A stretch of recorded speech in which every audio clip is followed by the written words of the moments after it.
This needs to stop. Violence is wrong. Politically motivated violence is wrong. It was 2 weeks ago today that we saw a political assassination in Utah that tore the heart out of much of this country. This is the third shooting in Texas directed at ICE or CBP. This must stop. To every politician who is using rhetoric demonizing ICE and demonizing CBP, stop. To every politician demanding that ICE agents be doxxed and calling for people to go after their families, stop. This has very real consequences. Look, in America, we disagree. That's fine. That's the democratic process. But your political opponents are not Nazis. We need to learn to work together without demonizing each other, without attacking each other.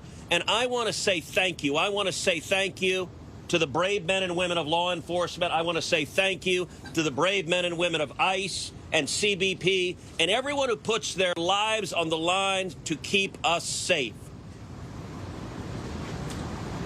The divisive rhetoric tragically has real consequences. I hope that every one of us will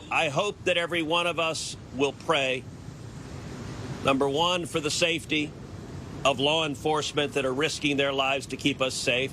Number two, for the health of those who were shot and injured today. We still don't know the full details of who was injured, but for the families also of the victims of this shooting.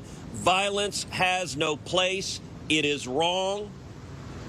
And we should come together. If we want to have a debate about immigration policies, we can do so in the halls of Congress without demonizing each other, and especially without demonizing the men and women who every day put on a badge and go risk their lives to keep us safe.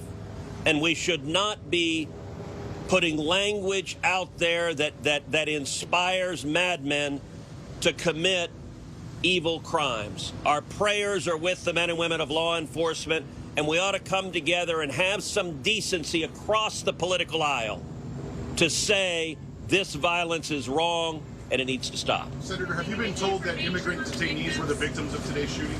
My understanding is the details of who the victims are still being ascertained, so I don't want to go ahead of law enforcement releasing these details. What they have said is that no law enforcement was injured, and so that's a natural inference, but I don't know the details.